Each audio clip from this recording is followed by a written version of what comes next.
Coming up on Oakdale Update, we'll learn about the Penny Press Machine Company, and we'll preview some upcoming events taking place in the city. Stay tuned, Oakdale Update is straight ahead.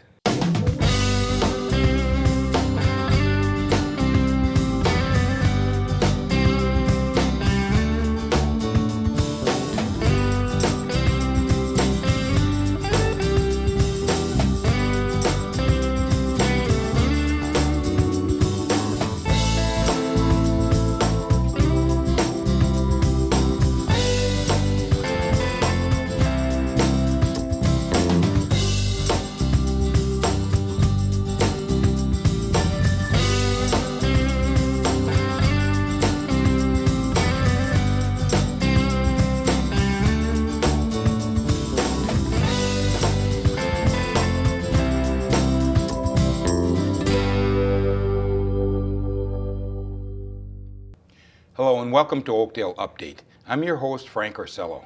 This is the City of Oakdale's news and information program about your community.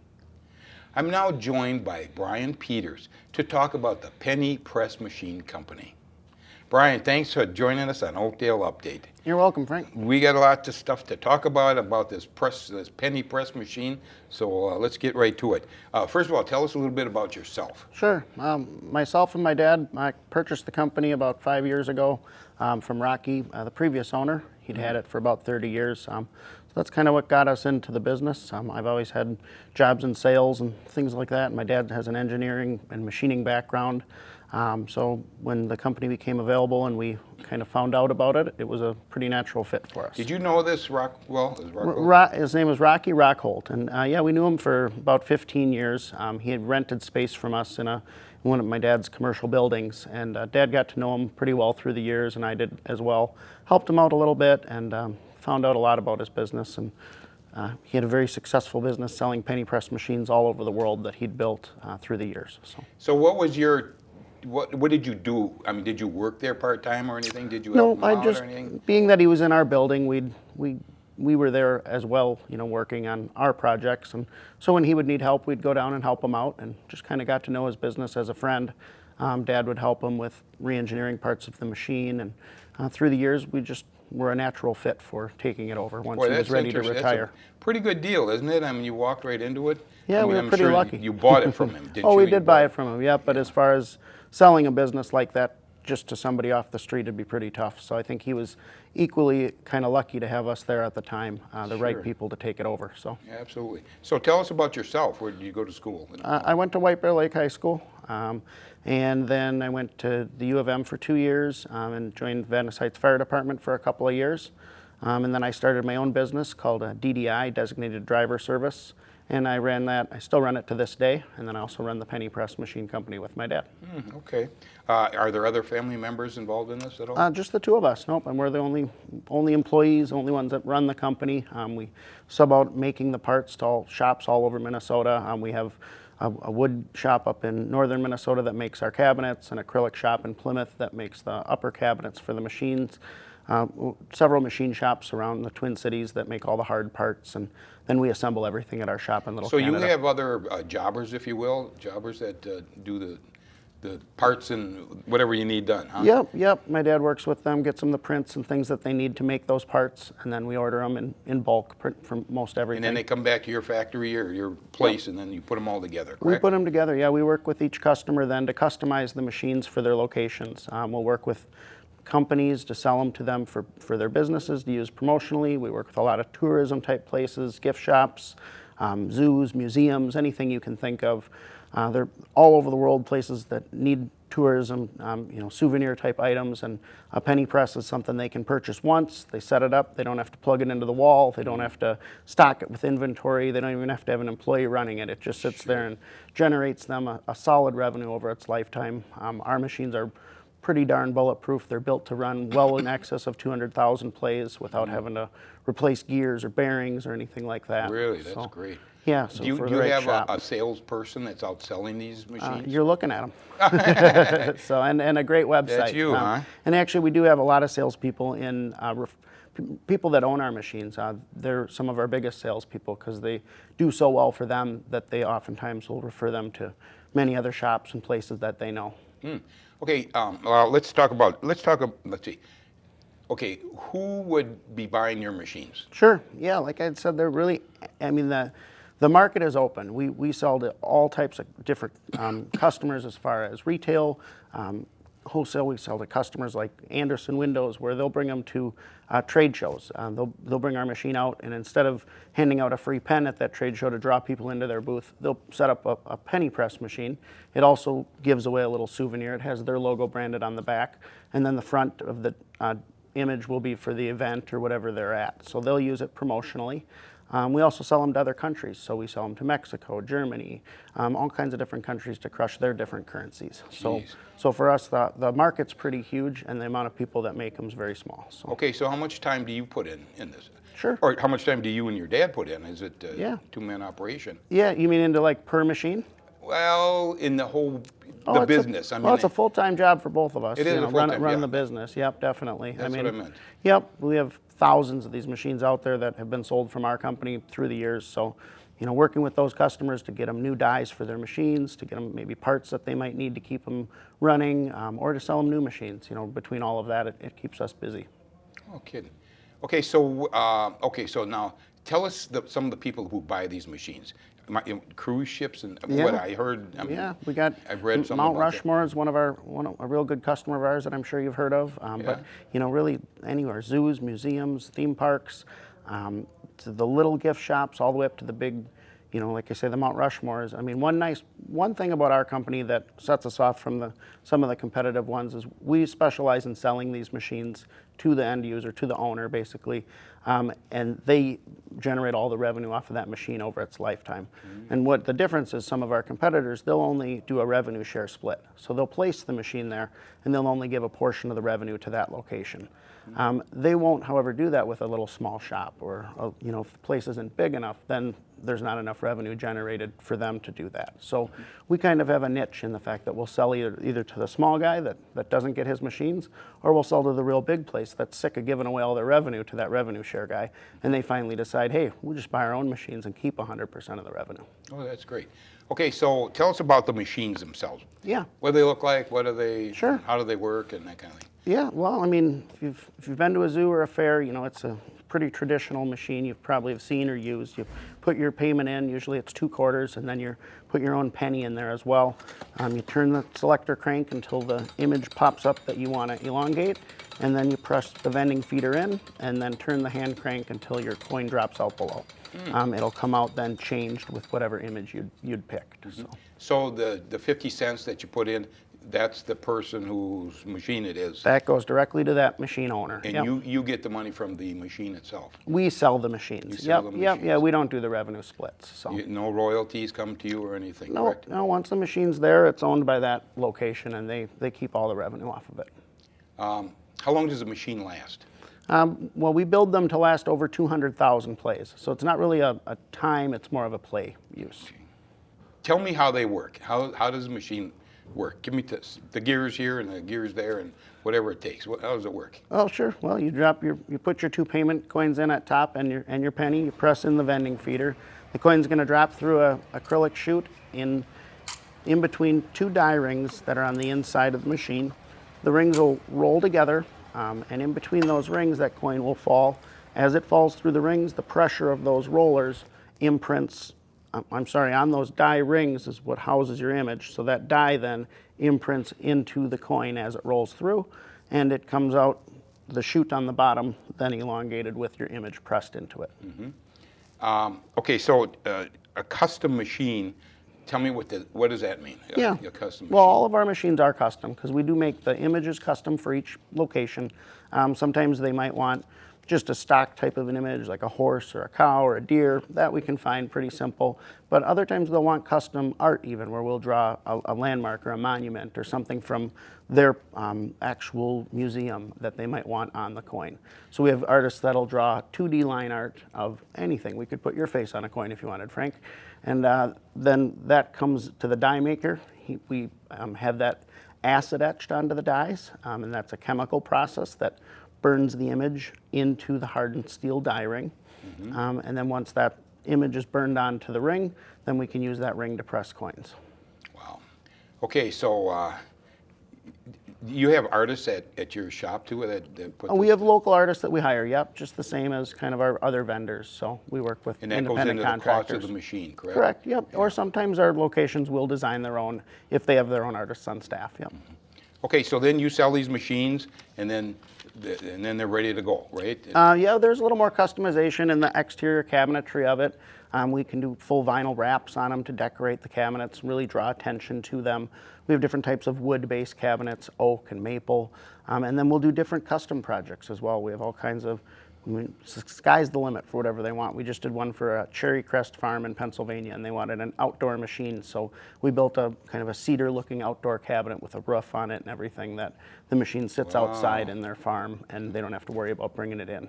Wow. So these, okay, do you get together with the buyer and he tells you, well, listen, I want a wooden cabinet for whatever reason, or a metal cabinet because it's going to be outside in the weather, or what? Yep, exactly. It all just depends on really their location and kind of their use. You know, if they have wood cabinetry in their building, they might want to pick our cabinet that matches that.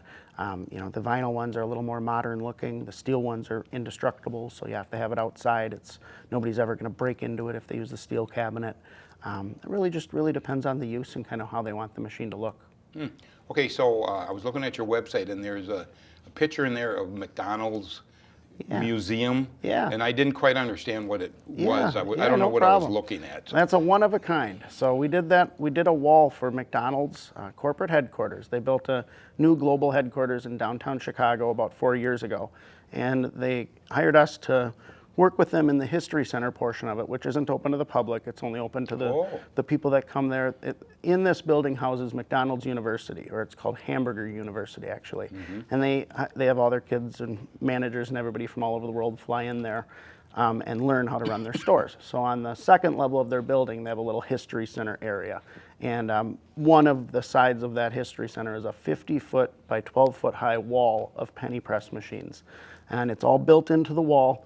And then on each machine, there's different, like we have the French fries, we have the Big Mac, we have different designs. So they can just go up and free play and just put a coin in there, and then they crank out their custom design penny. So the person, the tourist, is doing this. Yeah, and again, it's their employees, it's their, you know, people that are at their school coming in and using these. So yeah, it's not open to the general public, but it is open to anybody that's invited there for the day. That's a big deal for you, isn't it? Yeah, that was a big deal. It was a big deal for us. Yeah, we got to go there and help with the installation, and I mean, it's the wall that it's built into is all routed carvings of McDonald's logos, and yeah, it's on our website, so check that one out. It's pretty cool. That's quite something. Okay, do you have another place like that? Another place that's doing it? We did one other built-in since then. These built-in units are kind of the first of their kind, and once we did it for McDonald's, then in Chicago as well, a State Farm Insurance found out about it, and they were building a history center. So we just completed one for them last year as well. And it's just a single unit, but it's a little different shape, but built into the wall, same way. Okay, so I got two questions here.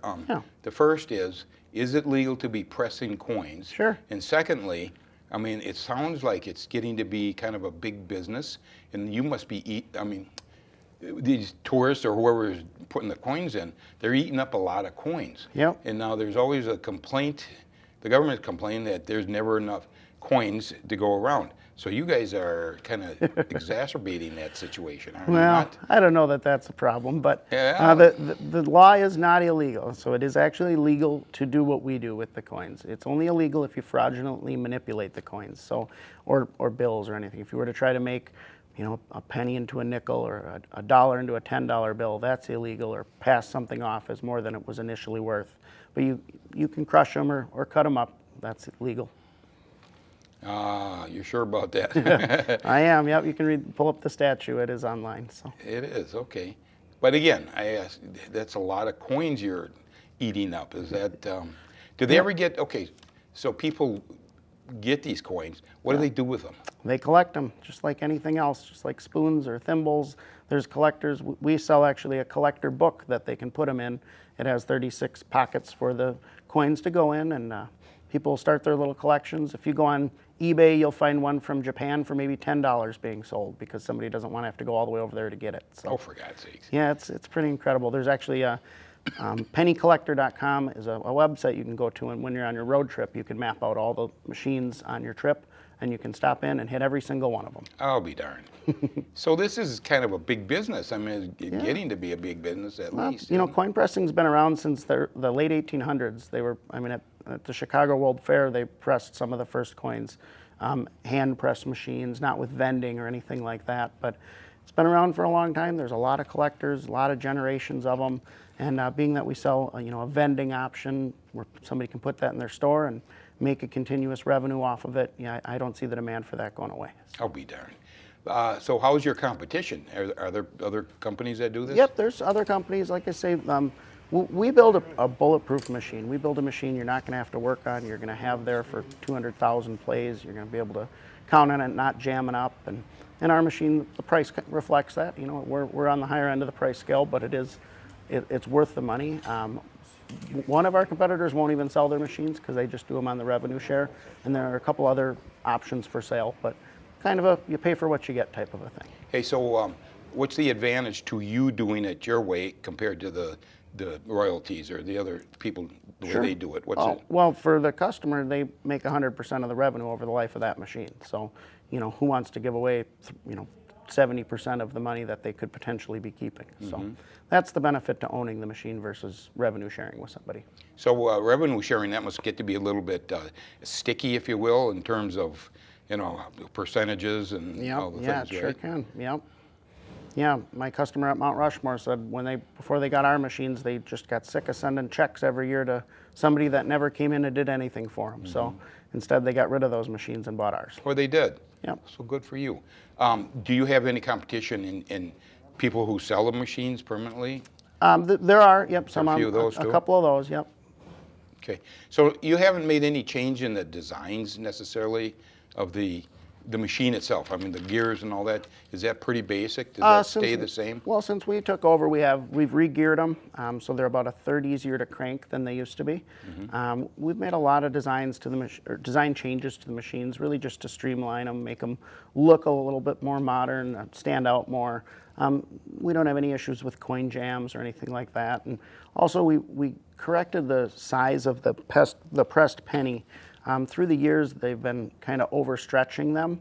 And in 1983, they started making pennies primarily out of zinc instead of copper.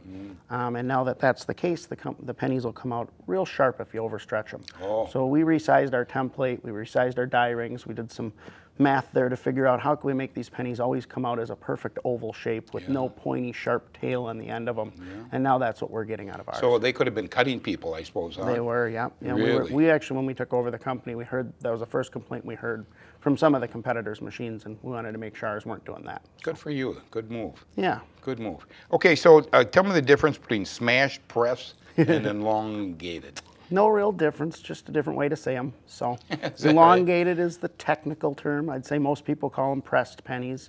And then smashed is just probably more like when you used to put it on the railroad tracks. That was a smashed penny. Yeah, I did that when I was a kid. Hey, so now one of your features you have is a LED, multicolored LED lights. Yep. Now, how does that work? What's that all about? Sure, it's just, again, an attention grabber. Normally, the machines would not require any electricity. With that light kit, you'd have to plug it into the wall. But we have places where they might have it over in a dark corner or something, and they just want to draw attention to the machine. So our LED light plate, it actually goes in between the upper and the lower cabinet of the machine, and it shines all sorts of different colored LED lights through the upper cabinet and all over the machine, so really attracts the attention.